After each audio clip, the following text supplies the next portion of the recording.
Hey guys, well, we'll be continuing this series. And for those that don't know, the reason we're doing this is because there are people both at my seminary or coming into the seminary, as well as Christians that are already operating on making papers, already working on making papers for their own informal experience. And so we're just trying to help them in that process. All right, so my chair keeps slipping. Um, hello, Ashley. Hello, Big Stack. Let's get into this.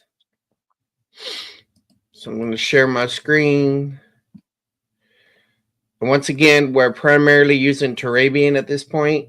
We're in the second chapter, defining a project, topic, question, problem, or working hypothesis. So that's what we're going to be looking at. Whenever we talk about a project, right? Something that you're working on. A topic is a topic you're working on, right? I mean, that's not very hard to do. Like, for example, Stephen recently had to do a paper on the baptism of the Holy Spirit. And the professor even made it easier for him because he told him the definition and importance of the baptism of the Holy Spirit. So then you have to develop a question from that topic. And so maybe one of the topics or the questions that can come from that topic is why do people misunderstand the ministry of the baptism of the Holy Spirit? Something like that. Um, the problem.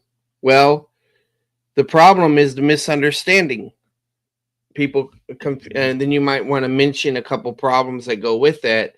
And a working hypothesis, you might say, well, free grace, dispensational cessationism is the view that uh, best supports the understanding of the baptism of the Holy Spirit. And so the reason that a person does not understand the baptism ministry of the Holy Spirit correctly is because they're off on those doctrinal areas or something like that. All right.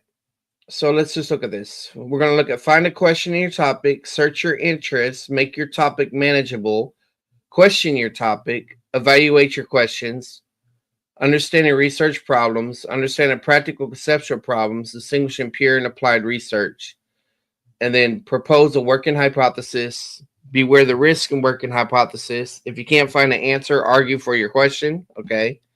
Build a storyboard to plan and guide your work. State your question and working hypothesis. State your reasons. Sketch in the kind of evidence you should look for. Look at the whole. Join or organize a writing group. All right. Hey, Calvinist Jr. That's Josh because I can see the picture of the horse. I think it's a horse. So join or organize a writing group. Okay, this is what's pretty cool is right now on Discord, PB, Noah, Mark Bailey, and there may be one more. They're all working on papers that they're doing out of their own understanding, their own time, uh, basically just to understand certain doctrines so that they can explain them to others. So in a way, they're sort of like a writing group. PB is evaluating Noah's paper, and I can't remember who's evaluating Mark's or somebody. I think PB's working with Mark too. Anyway, a research project begins well before you search the internet or head for the library and continue long after you collected all the data you think you need. Every project involves countless specific tasks, so it's easy to get overwhelmed, but in all research projects, you have just 5 general aims. Uh, Chupacabra? Oh, okay. That makes sense. It's actually a chupacabra running for its life while its mom is getting taken down by a jaguar. Wow. All right, so here's the 5 things that they're suggesting. 5 general aims. We need to ask a question worth answering, right? I mean, if I'm going to write a paper on something, somebody needs to be interested. I need to be interested. Somebody else needs to be interested. even if it's just your professor or whoever's evaluating your paper. Find an answer that you could support with good reasons. So if you got it when you're making up a topic, if you don't have access to certain things, it wouldn't be good for you to cover that topic. Find good data that you can use as a reliable evidence to support your reasons. And that's the whole issue there is you got to have good resources, and if you don't have good resources, I have like last time I checked 20. Let me check real quick. In Logos, I have 21,483 resources in Logos. So if a person has trouble finding resources, they can interact with me, and we can find those. Where was I? Oh. Draft an argument that makes good case for your answer. Okay. Revise the draft until readers will think you met your first 4 goals. All right. So you might even post these 5 goals in your workplace. Research projects would be much easier if we could march straight through these steps. But you would discover, if you have not already, that the research process is not so straightforward. Each task overlaps with others, and frequently you must go back to an earlier one. The truth is, research is messy and unpredictable, but that's also what makes it exciting and ultimately rewarding. Find a question in your topic. Researchers begin projects in different ways. Many experienced researchers begin with a question that others in the field want to answer. I'm going to go ahead and put a beat on. I'm not going to rap read it, I don't think, because I want people to benefit from it, and I'm not sure everybody benefits when I rap read. I don't think my wife likes the night driving one, but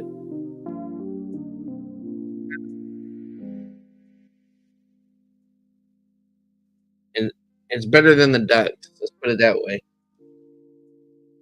All right. Researchers begin projects in different ways. Many experienced researchers begin with a question that others in the field want to answer. What caused the extinction of most large North American mammals? Others begin with just basic curiosity, a vague intellectual itch that they had to scratch. They might not know what puzzles them about a topic, but they're willing to spend time to find out whether that topic can yield a question worth answering. They realize, moreover, that the best research question is not one whose answers they want to know just for its own sake. It is one that helps them and others understand some larger issue. So right there, if you believe that the Bible is true and it's God's word, and then it makes a change in people's lives, it's important for people to know that truth. And so therefore, you should want to communicate it. I remember when I first took public speaking or speech, they basically said the first thing is that if you have a desire to communicate your message, you're already ahead of the game. Because the moment that you recognize that what you have to say is more important than any of your insecurities or any of your fears or anything like that, you're going to become clear. You're going to improve in your communication, and it's going to focus you. Now, of course, there's little things we all have to work on, but that's the issue. And so when these guys on Discord, even though they're not having the pressure of having a grade or an actual professor evaluating their work, they're still motivated because they want to share the truth and they want to understand a problem and they want to bring clarification to free grace and other doctrinal issues. So this relates to a larger issue. For example, if you knew why North American sloths disappeared, we might be able to answer a larger question that puzzles many historical anthropologists. Did early Native Americans live in harmony with nature, as some believe, or did they hunt its largest creature to extinction? And if they knew that, then we might also understand what, so this relates to the so what that we saw introduced in the last video. We'll come back to that. Then there are those questions that just pop into a researcher's mind with no hint of where they'll lead. sometimes about matters so seemingly trivial that only the researcher thinks they're worth answering. Why does a coffee spill dry up in the form of a ring? Such a question might lead nowhere, but you can't know until you see its answer. In fact, the scientist puzzled by coffee rings made discoveries about the behavior of fluids that others in his field thought important, and the paint manufacturers found valuable.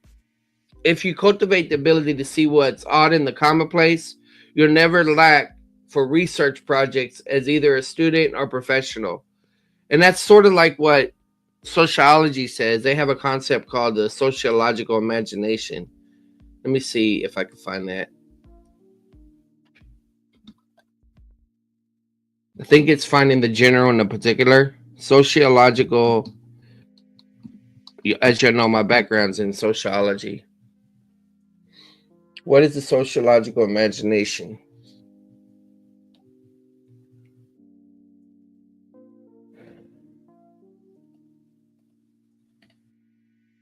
To put it simply, sociological imagination is an ability to connect personal experience with larger social structures, allowing us to link personal challenges to broader social issues. However, a simple definition doesn't fully capture the scope of this modestly complex idea. What kind of personal challenges, social issues? How do they connect? Exploring a brief summary of sociological imagination can help introduce the concept more meaningfully and reveal the type of insight offered by sociology. It's also an important step in understanding how sociological imagination benefits the personal and professional lives of those who develop this imaginative skill. The father of sociological imagination, sociologist C. Wright Mills, founded this field of thinking in the mid 20th century. He famously said, "Neither the life of an individual nor the history of a society can be understood without understanding both." Just the same, it's important to put Mill's theories into context. Mill's contemporaries often focus on understanding large social systems, structural functionalism, rather than individual issues. However, Mills argued that thinking of society as just a series of systems was incomplete, as it ignored the role of the individual.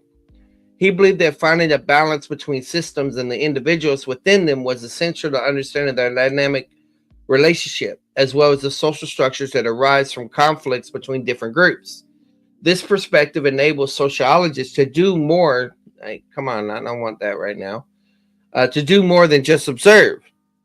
It allows them to expose social injustice and inspire change. So finding social problems and coming up with solutions.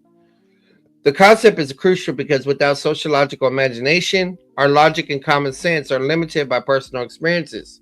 Sociological imagination provides a broader framework for understanding how personal experiences connect with larger social structures. It requires us to step away from the familiar reality of our circumstances and view social issues in a broader context, helping us to see the context which shapes our individual decision making. Trouble versus issues. As part of explaining his conception of sociological imagination, Mills made an important distinction between personal troubles and public social issues. In our personal lives, we make decisions that impact our family, friends, co-workers, and other communities where we're involved. Personal troubles involve an individual's private problems in relation to others. Like, remember as a little kid? Sounds like a personal problem, right? By contrast, public social issues are forces that which are outside the personal control of the individual. For living in an environment where there is pervasive poverty, racism, sexism, etc. Mills notes that personal troubles can become social issues once they're pervasive enough, i.e., once the problems people face in their lives are common among their community, and those problems are called a societal issue. Oh, Eminem said this. He said when they form a truce, when the kid that gets bullied shoots up the school. Now he says, and they blame it on Maryland. Now it's a tragedy. Now it's so sad to see an upper class that ain't having it. And his point is that as long as there was lower class people being shot, and I know maybe school shooting is not the main thing about the lower class, but he was basically trying to say now it's a problem for middle class. And then in another place, he said, I got to remember, I don't know. It'll come back to my mind later on. Sociological imagination in history. Mills also emphasized that studying history is essential for sociological imagination. Historical events shape our modern society and impact every individual. Viewing our lives in the context of history provides a deeper understanding of our actions and those of our community. This concept is valuable for interpreting our lives and for helping others make sense of the world. And so, I'm reading through this is because I want y'all to understand. I wish you would just give the main definition. It's not a really good article. It's seeing the general and the particular. And let me see if I remember right. Seeing. The reason I'm showing y'all this is because a little bit of knowledge of this helps you connect your paper to bigger topics. Seeing the general in the particular. You're looking for patterns, basically. All right, yeah.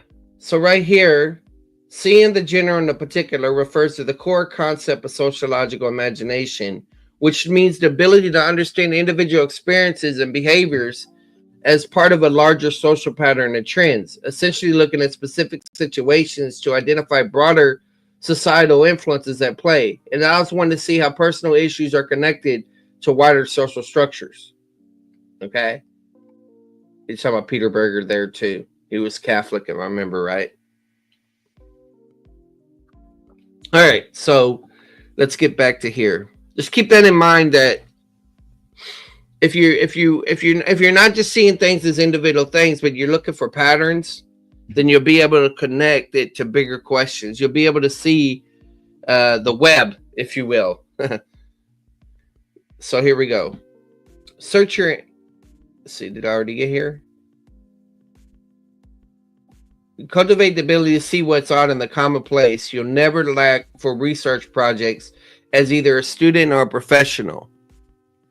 If you already have a focused topic, you might skip to there and begin asking questions about it. If you already have some questions, skip to here to test them using the criteria listed there. Otherwise, there's a plan.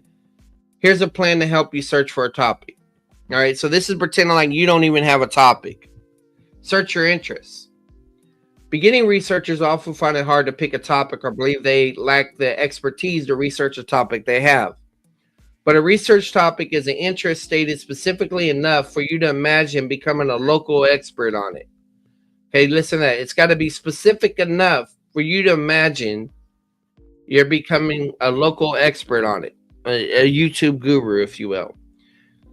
That doesn't mean you already know a lot about it or that you'll know more about it than others, including the teacher or advisor. You just want to know more about it than you do now. So that's your goal. And that's actually one of my goals whenever I go into a debate. I want to know more about the passage. I want to know more about my opponent's previous debates. I want to know the counter arguments, all of those things like that. If you could work on any topic, we offer only a cliche. Start with what interests you. Yeah, I mention this to people all the time. Once you start writing about something you love, then you could connect it to something else. Okay? Ask these questions. What special interests do you have? Chess, old comic books, scouting? The less common, the better. Choose one and investigate something about it that you don't know. Okay? Where would you like to travel? Find out all you can about your destination. What particular aspect surprises you or makes you want to learn more? Can you find an online discussion list or social media page focused on issues that interest you? Visit a museum or a virtual museum on the internet with exhibitions that appeal to you. Watch what catches your interest that you would like to know more about. Have you taken position on issues in your field or in debates with others, but found that you couldn't back up your views? Yeah. With good reason and evidence, or they needed to be strengthened? What issues in your field do people outside your field misunderstand? What topic is your instructor or advisor working on? Would she like you to explore part of it? Don't be too shy to ask. Does your library have rich resources in some field? Ask your instructor or librarian. What intrigues you in your reading? What connection do you see among different things you're reading? What other courses will you take in your field or out of it? Find a textbook and skim it for study questions. If you have a job in mind, what kind of writing might help you get it? Employers often ask for samples of the applicant's work. And see, this is the beautiful thing about writing as a Christian. You always got a passage, that a primary passage that you could pull from. You got key doctrines that you could pull from, topics. You got ministry, pastoral, missionary issues, how all that applies in practical life. So there, you always can have something like that. Once you have a list of possible topics, choose one or two that interest you most and explore their research potential. Sometimes beginning researchers choose a topic because they already know what they want to say about it. Yeah, I do that sometimes, honestly. Even before they've done any research. It depends. It depends if I've studied. Prior research is still research. That's a mistake. The best topic provoke good questions. The worst come with ready-made answers. Yeah. To gauge a topic's potential, do these things. You see, that's the danger about debates. Is if you already know what you're going to say, then you'll bend the information to support that. In the library, look up your topic in a general guide such as a CQ Researcher and skim the subheadings. In an online database, nowadays this thing would probably say check Chat GPT. In an online database such as Academic Search Premier, you can explore your topics through subject terms. If you have a narrow focus, okay, let's just do that real quick. Let's just type in, how can I find a topic to write about?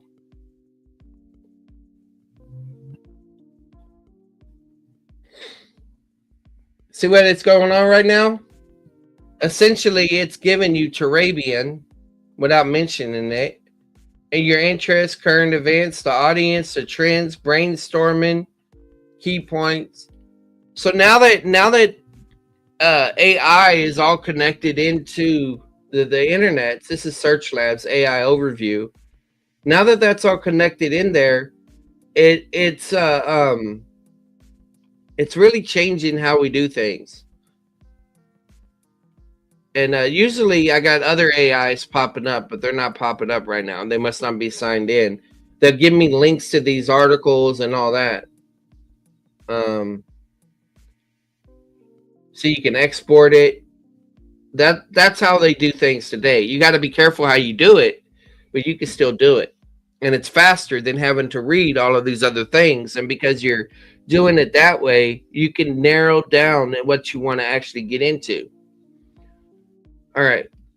If you have a narrow focus, you can do the same with specialized guides such as Women's Studies International. As most libraries today, such guides are found online. On the internet, Google your topic. Okay. Y'all trying to get ahead of me, huh?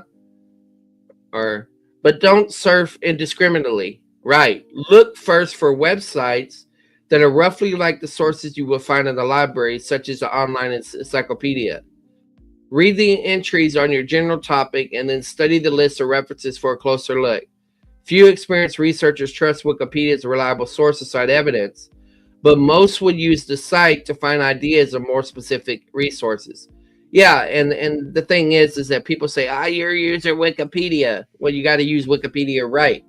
So let's say I'm studying the Black Hebrew Israelites.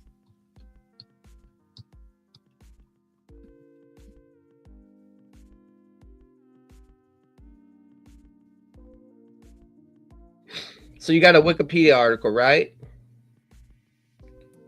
Best thing to do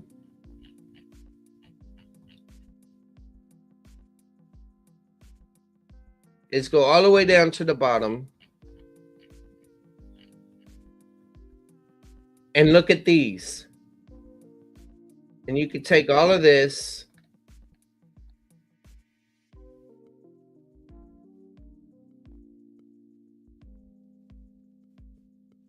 wow, I got lots of stuff. And take all of this and just paste it into a document. And you can do this with dispensationalism, any topic. And look, it's hyperlinked, so you're able to go there and investigate each one of these. So you're not reading Wikipedia, you're reading the scholarship that's tied to it. And you could say, okay, what's the most one thing I sometimes do is I'll look for the most recent, because I'm thinking, all right, if something has longevity and has a great impact in a particular understanding, it's going to repeat prior articles. So we got 20. So let's just type in Control F 2024. Nothing 2024. So drop it down to 2023. Boom. A case for mistaken identity, Black Jews and the Hebrew Israelites. Okay. So there's one for 2023. I'm not doing all of these, but I'm just showing y'all. So this is footnote 31. So then you could go back and look at footnote 31. And then this is where we have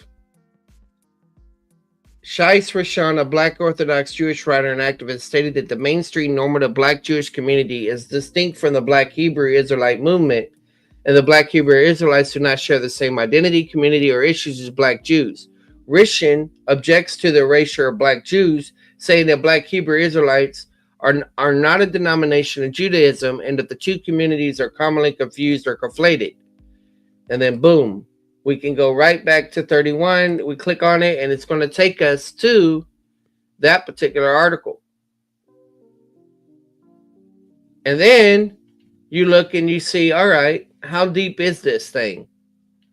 You look at, all right, are they sorting? Are they given additional information or sources? What's going on here? And you're like, okay, this could be helpful. And then work that way. That's the proper way to use Wikipedia. Go after their sources.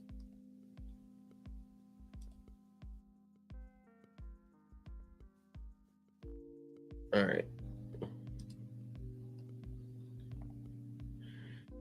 Hey, Centurion.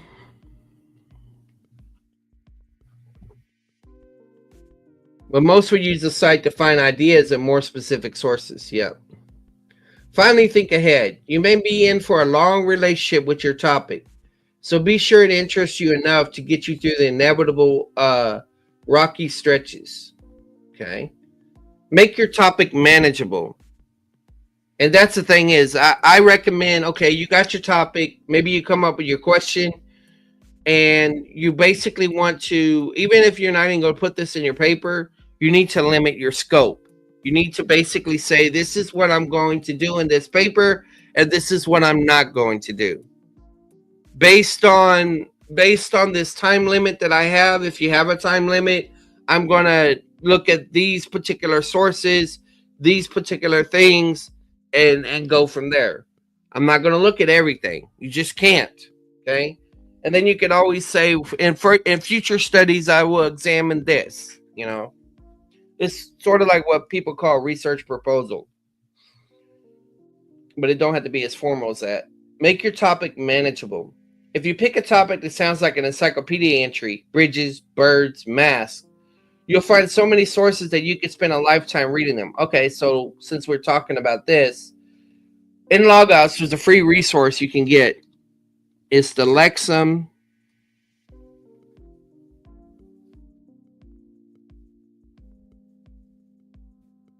Bible Dictionary. Oh, they get a concise one now. I didn't even know about that one.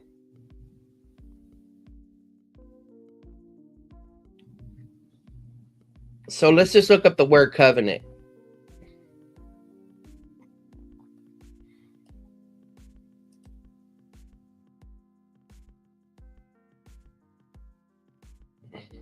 So remember, this is free.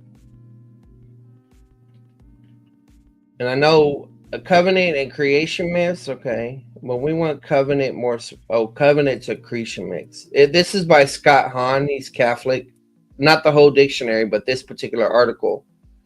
But you look at, okay, how it's defined. It gives you the Hebrew and the Greek. You got the covenant is defined.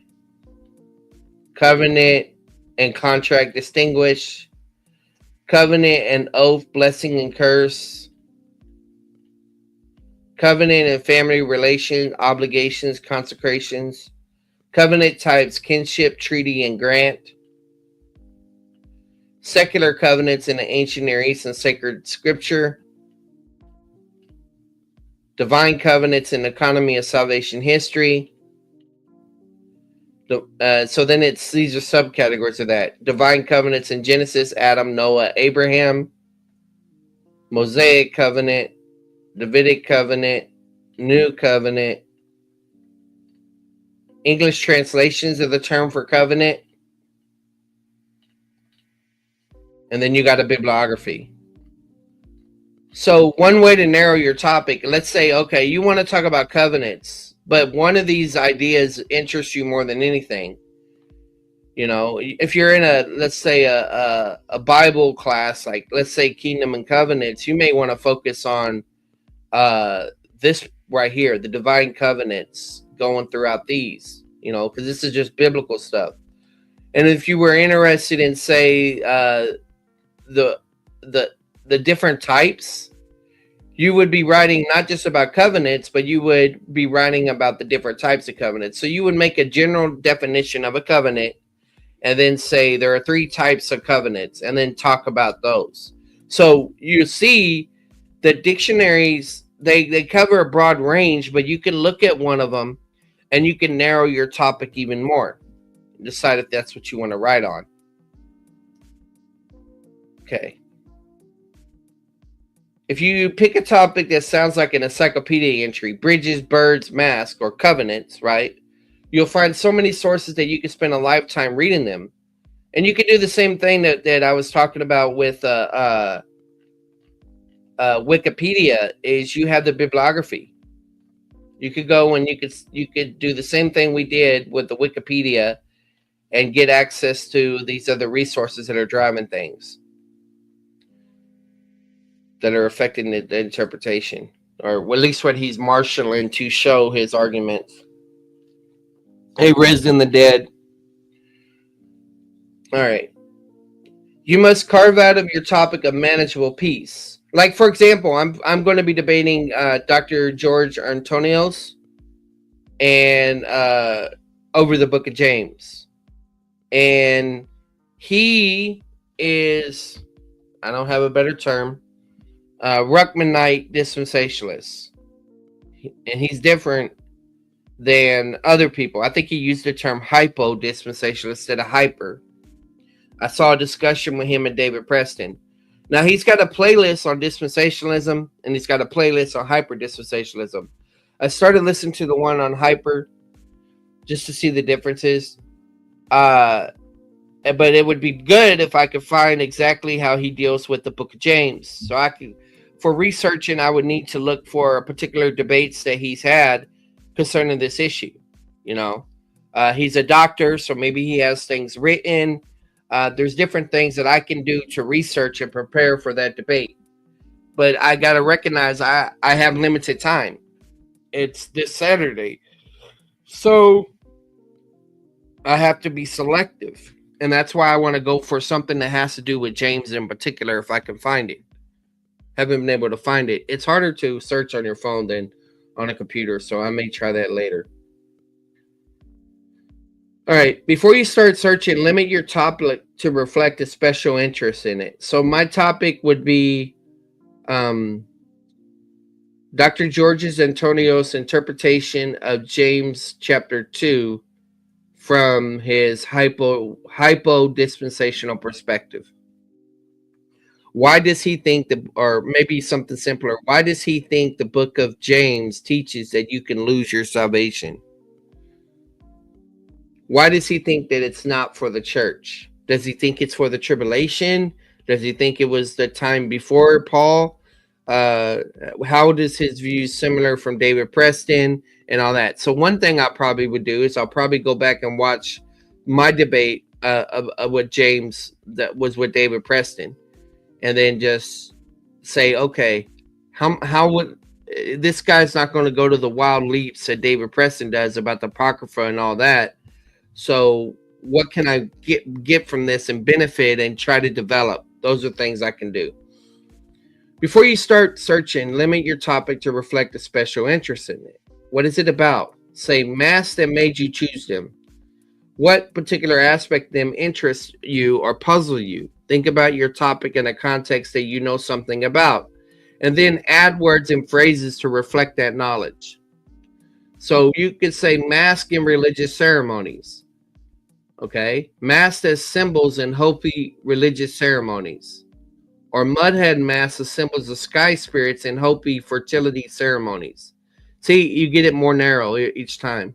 You might not be able to focus your topic until after you start reading about it. That takes time. So start early. You can do much of this preliminary work online. Begin with an overview of your topic in a general encyclopedia. Okay. In the bibliography, see items in category 2 in general sources. Then read about it in a specialized one and see items in category 2 of your field.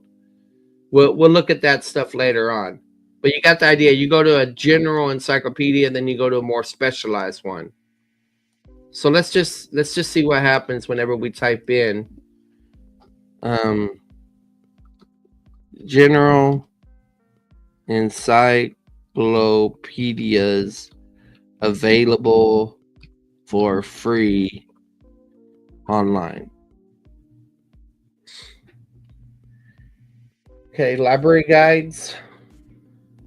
I think you have to sign in. So you can pick your discipline right here. I don't see theology there, but let's click sociology. Center for Homeland Defense Security, Shooting Database, World Countries. So it's giving you ideas. Encyclopedia.com. What do you want to learn today? Let's go with the word most people hate. Dispensationalism. All right. So now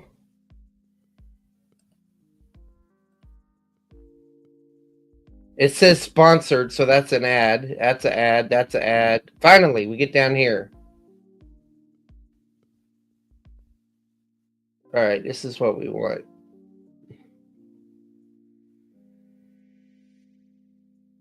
Okay, got a definition. This is in general, right?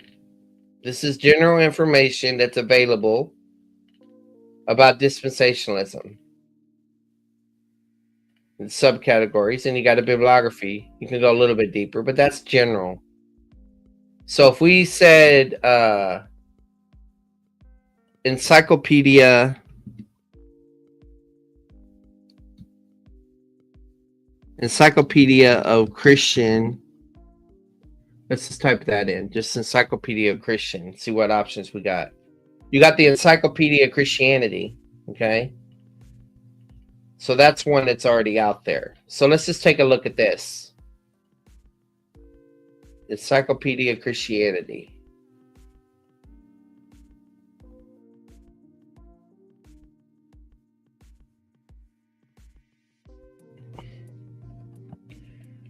Okay, so it's in Logos. Let's see if I have it.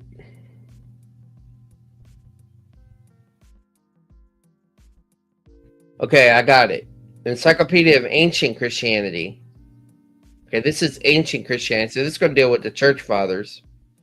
That's a little bit, it's going to be limited in scope in certain areas, but let's just look at this for a demonstration. So now we're not just having a general encyclopedia, we're getting something more specific. All right. Let's go to the contents, article entries. So let's just see names of people. Yeah, these are mainly names of people and when they live. Caesarea and Cappadocia, the city, the council. You do all of that. And see, the thing is, when you got Logos, Ashley has Logos. She's in the chat. Hey, Quad, you could go to, let me close all this. Because you have Logos, you can go to here, your search. And you can go to fact book. You can do it in the other things, but let's just say, well, let's just go with covenant again. Covenant. So now it's going to search fact book, and it's going to be like Joe Friday. It's going to give you the facts. So you got all these different categories, top results, covenants, covenant assault, covenant theology. So that deals with the topic results. And you got the concepts, covenant of redemption, covenantal nominalism, all of that. You got counseling themes, you got Bible references, writing that's done, I guess, as far as about the ancient Near East and all that, biblical artifacts, events, the persons involved, songs that they're involved, biblical dilemmas that are involved for studying that particular word. All of that's underneath fact book, okay? So you can narrow things that way. But if you don't have Logos, that's fine. I mean, I got other encyclopedias in here. So let me just type in the word encyclopedia and see how many. I got 226 results that come up. And it would take forever for me to do that. But I can also just go to books. And it says your books. I can switch this to, if I want, I could say encyclopedias, I think. I've never done this right here. Let me just do it with all books. So this is going to search all my books. I could also search all the internet. I mean, so let's click type. So I got all these references in these different categories that show up. Okay, this is in Logos. So if you don't have Logos,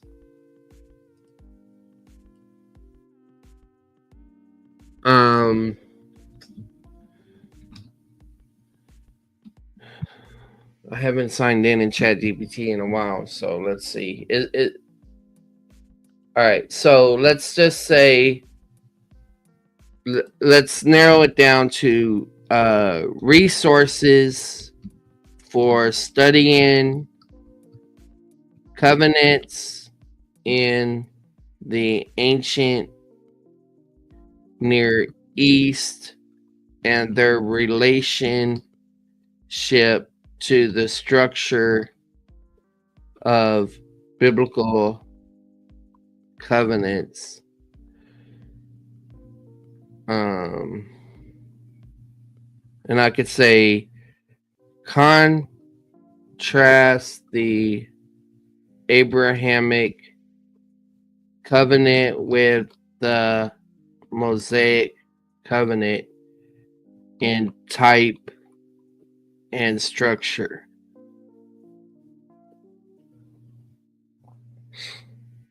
So I asked it to give me resources. So what's it doing?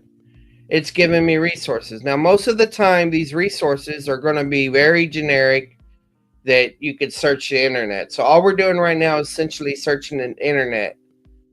But you see, you got your resources that are popping up, different things about it.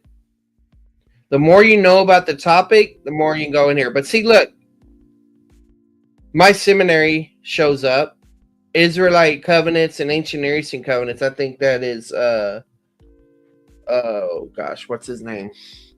Rene Lopez's book. You got Brill that comes up. You got Master Seminary comes up. And Grace Life Org, I think that is Charlie Bean. So you got some good resources that came up. Brill is more or less what I am, but I mean, So you can, and this is available. Yeah, it's Lopez. It's available online. And so that's the thing. You just need to know how to use ChatGPT. So resources for studying covenants in the ancient Near East, and you want to limit it as much as you can to find the resources in that particular area. So you just got to ask it for those specific things. And so that's why learning research methods helps you be able to use ChatGPT better. It's just a tool. All right. Skim a survey of your topic. Encyclopedia usually cite just a few. Skim subheads under your topic. I was already doing this. In an annual bibliography in your field. Okay, so these are cool. So let's say we need a bibliography in dispensationalism, or of a particular book. Bibliography on dispensationalism. I was listening to David Preston talking about Ruckman, and he said the best thing that he learned from Ruckman was his bibliography. Well, these are Galaxy journals, and inside the Galaxy journals, you can pay $5 a month or $50 per year, get your access in here, and it's the same thing in Logos as well. And it gives you access to all these theological journals. But here we go. This is one that was done in 1944. Okay, so this is kind of old. Let's see if there's anything else. Let's go ahead and type in Ruckman and see what happens.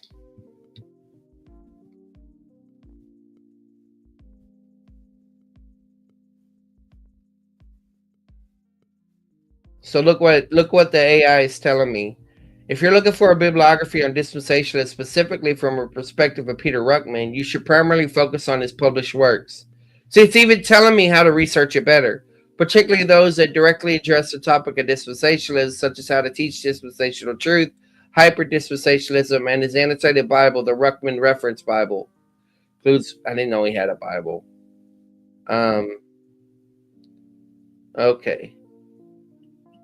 See, I don't know where the bibliography is, but maybe he's giving me some of these resources. Some of these I got in Kindle whenever I debated David Preston. I was reading, but see, I don't know where it is. Maybe some other people know, but this could give me some sources to search that down. All right, back to here. Hey, Waldemar Ridge. Can you find a new topic? All right. Let's see. Search the internet for the topic, but evaluate the reliability of what you find. Yeah, it's going to tell you how to evaluate sources. Especially useful for topics that spark debate. Fisher claims that Halloween masks reveal children's atypical fears, but do they? Even if you can't solve the debate, you can learn just how such debates are conducted. Yeah, I mean, we do this all the time. When we click on a debate or a thing about Billy Carson or whatever, we're doing the exact same thing here. Question your topic. Once they have a focused topic, many new researchers start plowing through all the sources they can find, taking notes on everything they read. They then dump it all into a report with little sense of purpose or direction. Yeah, this is why I tell people to do as much as you can without even looking at sources. Write your own descriptive summaries of passages and then plug in the passages. Now, there could become a danger of that wherever you're imposing your understanding on everything and manipulating the information. But by doing it that way, you at least have a cohesiveness, a unity. And then once a person learns that form, and that flow, then you take them and say, you know what, you need to do this the other way now. Now you need to do your research and then take notes, and then from that build up and take it and put it in the structure of flow that you had before. Okay. Experienced researchers, however, document information not for its own sake, but to support an answer to a question and they hope their readers think worth asking. So the best way to begin working on a focused topic is to pose questions that direct you to just the information you need to answer them. See, that's what I was kind of doing just now in ChatGPT. Does this not just once early on, but throughout your do this not just once early on, but throughout your project. Yeah, because it gets more specific. Ask questions as you read, especially how and why. How does that connect? How is that related? How did you come to that conclusion? Why? Why is that so? Those type of questions. Try the following kinds of questions. The categories are loose and overlap, so don't worry about keeping them distinct. Ask how the topic fits into a larger context. Okay? Like, for example, the baptism of the Holy Spirit thing. It fits within the larger context of the ministries of the Holy Spirit. It fits in the larger context of dispensationalism versus covenant theology. It fits within the context of discussions about cessationism versus continuationism, and as well as hermeneutics and other things like that. So historical, social, cultural, geographic, functional, economic, and so on. How does your topic fit into a larger study?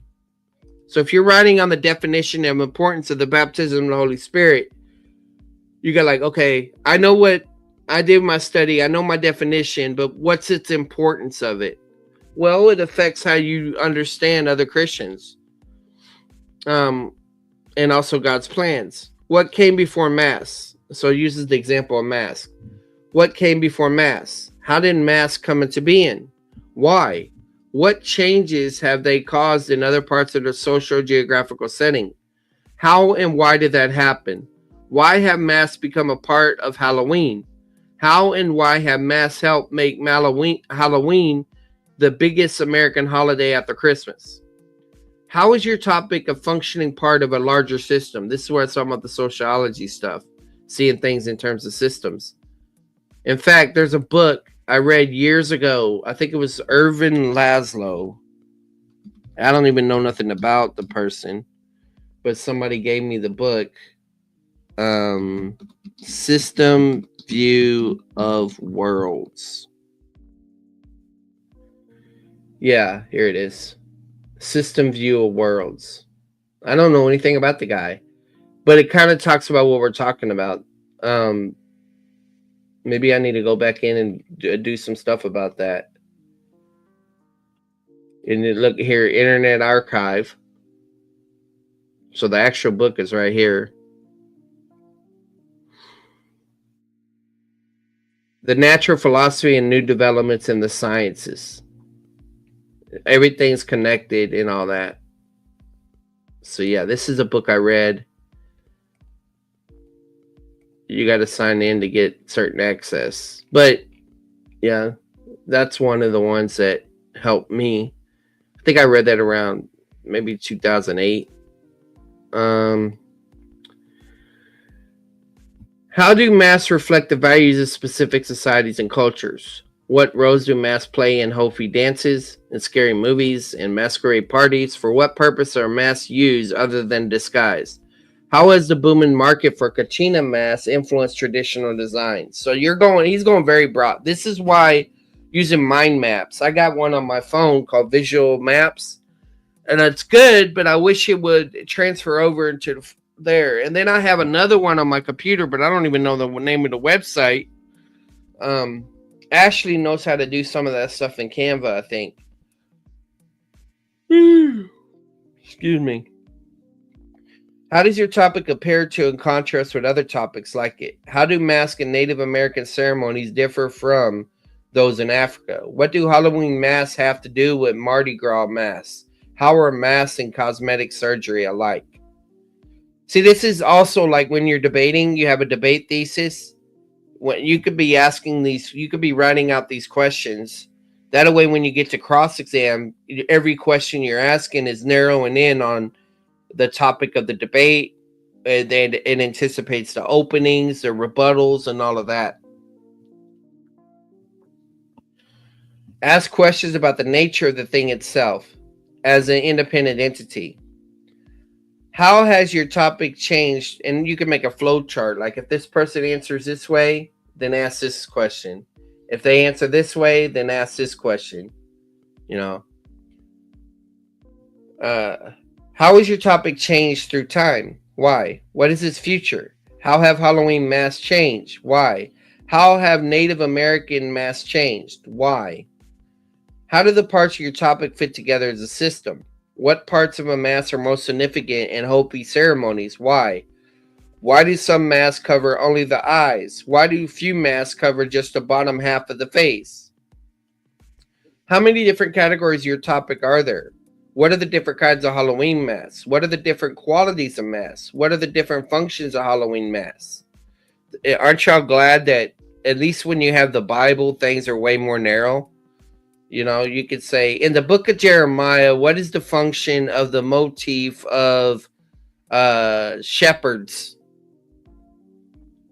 in particular about their call to lead, or I'm making up stuff now, but I'm just saying you can narrow it down that much. Turn positive questions into negative ones. Okay. Why have masks not become a part of Christmas? How do Native American masks not differ from those in Africa? What part of masks are typically not significant in religious ceremonies? Ask speculative questions. Why are masks common in African religions but not in Western ones? Why are children more comfortable wearing Halloween masks than are most adults? Why don't hunters in camouflage wear masks? Ask what if questions. I always hear my wife's voice. Like she always hears mine when she's doing her streams.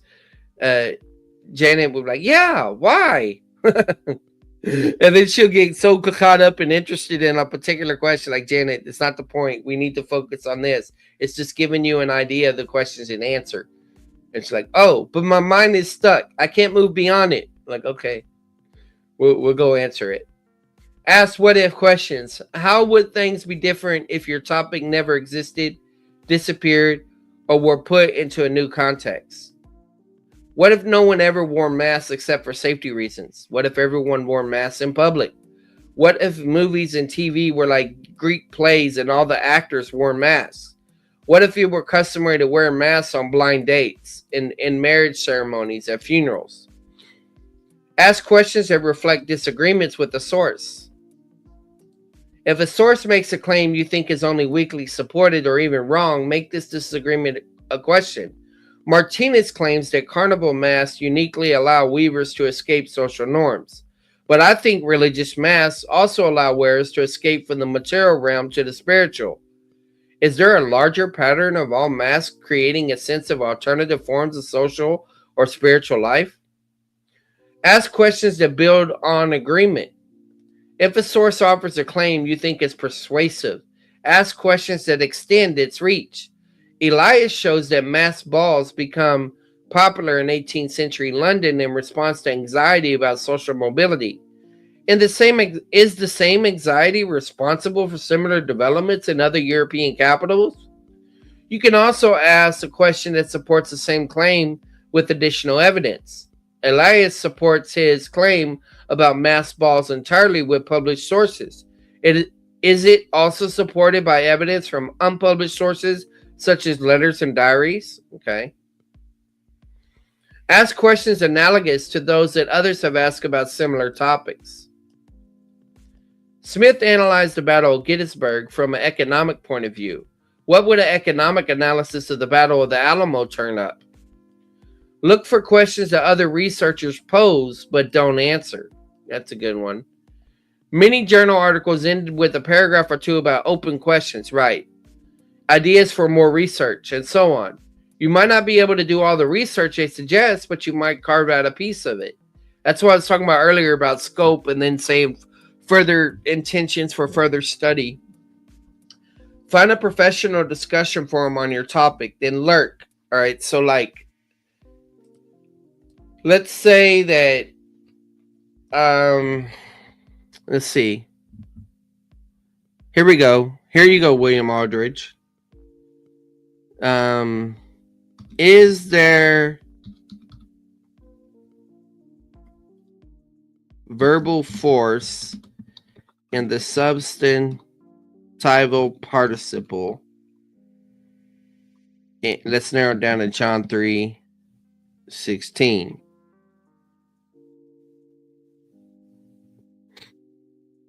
Okay, so you got a blog that comes up.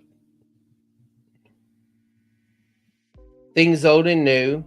You got a blog coming up, but this is usually one person is speaking in a blog.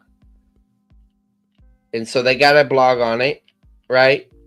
That's one person though. But usually when you go to Biblical Hermeneutics Stack Exchange, you will see ongoing debates and researches that people have mentioned. And of course, according to their answers, they will vote up, how good it is. And so this is a way to study it all out and evaluate what other people are saying. And then from that, come back and narrow down the question and see, okay, is there any, it's talking about Wallace and who is speaking. Oh, there's Free Grace, Che and Correa. Conclusion, footnotes. See, you got all these resources just right here. And so you could study these things like this and think about, all right, what can I do here? Is there something that they missed? Is there a question that's being answered? Is there an angle they didn't take? Is there something that sparked my interest in the area that I want to go in? And I'll save this one for later. Looks like there's been some developments there. Puritan's Mind, that's going to be reformed, but you could go there. Third Meal also. That's Wallace on the participle. Another thing you can do is you can go to Academia EDU.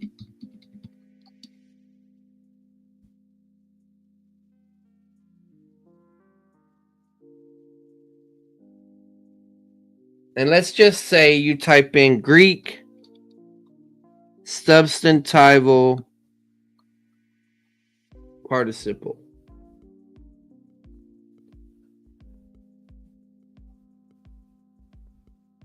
All right, so look at all these that came up. Participle adjective formation in modern Greek.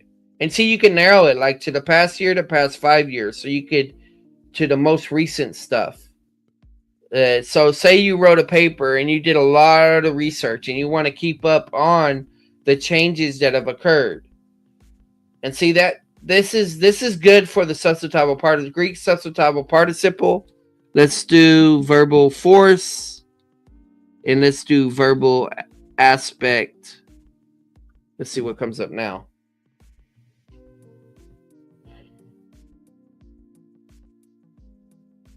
Okay, you got a handout about verbal aspect. So not all this is papers, but you can narrow down. See journal articles, books, and so on. Remoteness, proximity, and there's my paper right there. Presence or absence of verbal aspect in the substantival participle. I would actually change the title. I don't like that I use the term verbal aspect. I probably would have used the term pragmatic verbal force or something like that. But yeah, and so let's say I wrote this. What year was that? 2022. Let's say I want to narrow it down to the past year. Oh, I got to upgrade. Well, I'm not going to upgrade. So past 5 years, it won't. Oh, wait a minute. Hold on. There may be a way around this. Sort by recency. You better not tell me I got to upgrade. So you have to do your work yourself. So it tells you 2002, right? 2002. Where'd my paper go?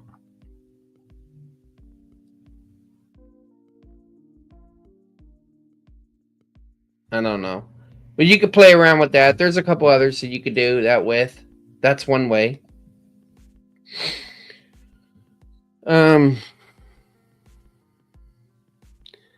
Hey, Taylor. Well, that will give you the meaning you're looking for. I don't know what you're talking about. It's not an issue meaning I'm looking for. I'm looking for arguments against. Like, I'm aware of arguments against free grace. I know exactly where to go to get them. But most of the people that I debate don't know. And, why should I use strong argument? Why should I take my arguments up a level whenever they haven't even answered my arguments at the fundamental level? All right. So, find a professional discussion forum on your topic. That's what we just did. Then lurk. Just reading the exchanges to understand the kind of questions being asked.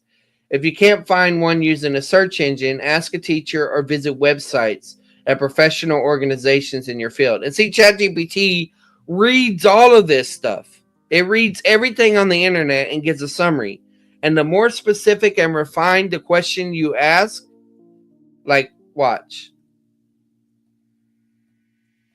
Let's go back to ChatGPT.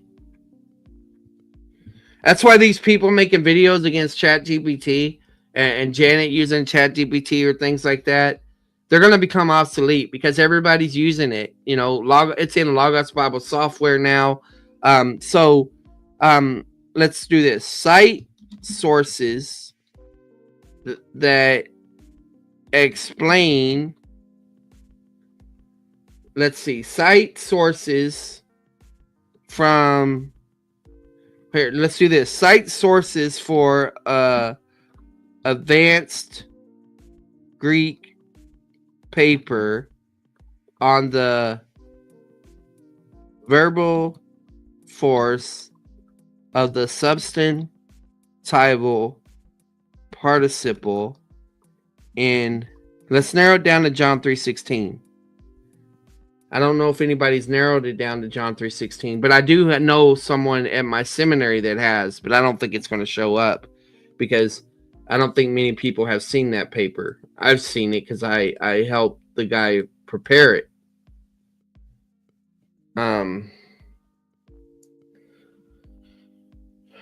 Okay. So you got a statement about the gnomic aspect of the participle, continuous action, verbal force, and aspect. So it took us to the Hermeneutic Stack Exchange, Bible.org, Wallace and the Present Gnomic Biblical Greek Forum, and Bentley, the One Who Believes. So it gives me 4 sources. So let me do this. Let's say I say cite 20 sources. Let's put a number on it. Cite 20 sources. So now it's going to have to pick 20 sources. It picked what it thought was the best. Now watch what happens.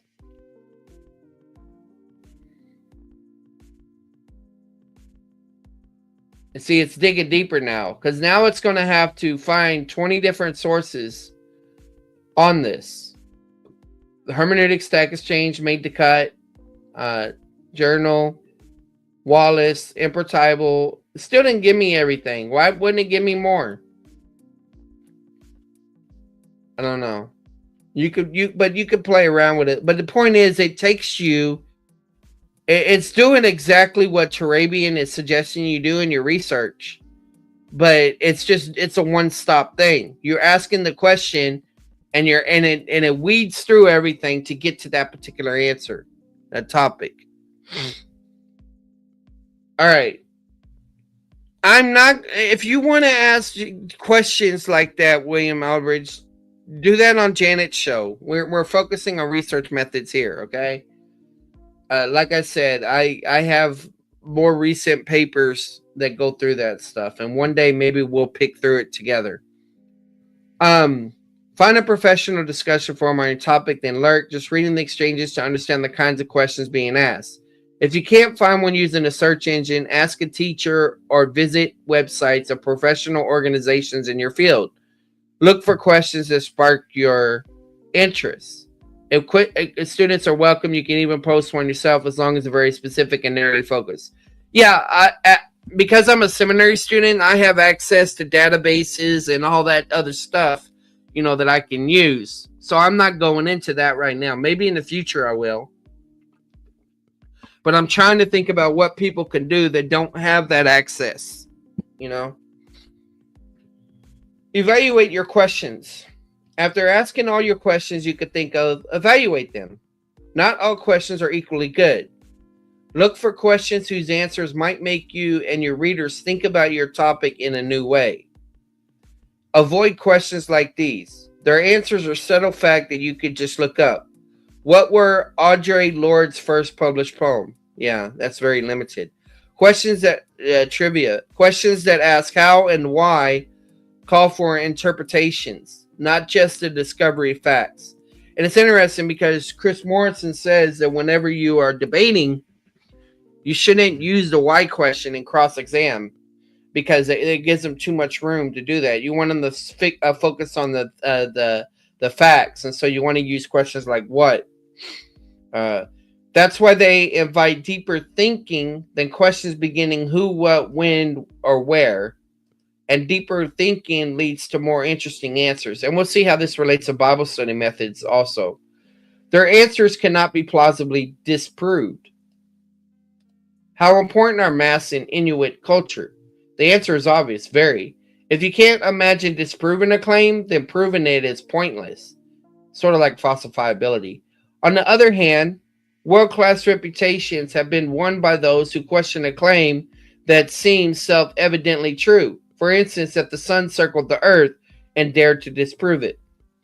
Their answers will be merely speculative. So these are questions to avoid. Would church service be as well attended if the congregations all wore masks? It depends. Are you talking in 2020? If you can't imagine finding data that would settle that question, it's not a question you can answer. Their answers are dead ends. So how many black cats slept in Alamo the night before the battle? It's hard to see how an answer would help us think about any larger issue worth understanding better. So the question is probably not worth asking. Their answers require different capacities from the ones you have. Yeah, and this is the thing.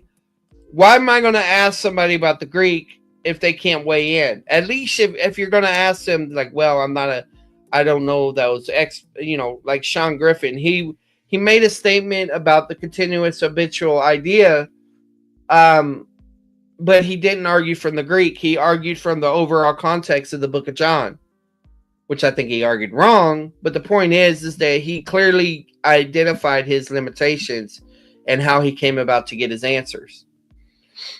So it says, different capacity for the ones you have. How do Japanese translations of The Great Gatsby treat early 20th century America? If you can't read Japanese, the question is not for you to answer. Yeah. Their answers require more different sources, materials, technology, money, especially time than you have. Yeah, if you can't get down to it, you're just going to have to let it go. How is childhood represented in the Victorian novel? Can you read enough of them in the time you have to arrive at a reasonable answer? Don't reject a question because you think someone must have already asked it. Yeah, they may come to different conclusions. Until you know, pursue its answer as if you asked it first. Even if someone has answered it, you might come up with a better answer, or at least one with a new slant. In fact, in the humanities and social sciences, the best questions usually have more than one good answer. Yeah, from this perspective, this and this, yeah. You can also organize your project around comparing and contrasting competing answers and supporting the best one. The point is to find a question that you want to answer. Too many students, both graduate and undergraduate, think that the aim of education is to learn settled answers to someone else's questions. It's not. It's to find your own answers to your own questions. To do that, you must learn to wonder about things, to let them puzzle you, particularly things that seem commonplace. Yeah, it's like Kingdom of Context's audience. They think, oh, you go to seminary and all this information is dumped in your head and that's why you believe what you believe. No, that is not what seminary is. It's not a place of indoctrination, okay? Understanding research problems. In chapter 1, we gave you a formula that expresses how experienced researchers think about their work. Topic, I am working on X. stories about the Battle of Alamo, question, because I want to find out why its story became a national legend, significance, so that I can help others understand Z, how such regional myths have shaped the American character. So I'm working on X because I want to find out why, so that I can help others understand Z. That's the pattern. When you state the significance from the point of view of your readers, you have more than a question. You have a posed research problem that they recognize needs a solution. Among researchers, the term problem has a special meaning and sometimes confuses beginners. In our everyday world, a problem is something we try to avoid. But in academic research, a problem is something we seek out, even invent. Indeed, without a problem to work on, a researcher is out of work. That's a lot of YouTubers also. Experienced researchers often talk about their problems in shorthand. When asked what they're working on, they often answer that what sounds like a general topic: adult measles, mating calls of Wyoming elk. As a result, beginners may think they're having a topic to read about is the same thing as having a problem to solve. But without a specific question to answer and a reason to find the answer significant, researchers have no way of knowing when they have had enough, so they can be tempted to throw in everything just to be safe. To avoid the judgment that your paper is just a data dump, you need a problem. And see, this is true about my debate presentations. I need to use the sermonic stinginess, and all that. You need a problem, one that focuses on finding just those data that will help you solve it. To find one, you need how your problems work. When I hear this, if there's a problem, I'll solve it. Check out the hook while my DJ revolves it. That's one that comes to my mind. Vanilla Ice.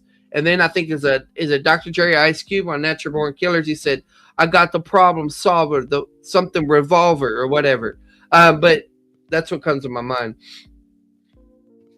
And I got 99 problems, and Jay-Z ain't one of them. Anyway, understanding practical conceptual problems.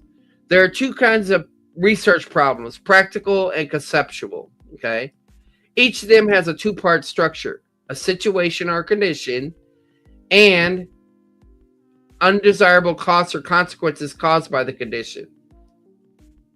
Your research question is about your problem's condition. Its significance follows from your problem's cost or consequence. What differentiates practical and conceptual problems is the nature of those conditions and consequences. The condition of practical problem can be any state of affairs in the world that troubles you, or better, your readers: a traffic jam, foreign competition, a disease we can't effectively treat. The cost of a practical problem is always some tangible effect we don't like: inconvenience, expense, pain, even death. Practical problems are often a matter of perspective. If my company's products are outselling yours, that's a problem for you, but not for me. The condition of a conceptual problem is always some version of not knowing or understanding something. A conceptual problem does not have a tangible cost, but a consequence. This consequence in particular is kind of ignorance, a lack of understanding that keeps us from understanding something else that is even more significant. Put another way, because we haven't answered one question, we can't answer another that is more important. In short, practical problems concern what we should do. Conceptual problems concern what we should think. Practical problems are most common in the professional world. Conceptual problems are most common in academy. I think that's what it is. All right, so let me stop there, and we'll pick up from here. I'm fixing to go live again, except this is going to be on Bible study methods. So I'll see y'all in a bit. And that's going to be on the series. If you haven't checked it out, it's going to be on how to study the Bible as a seminary student, I think. God bless, guys.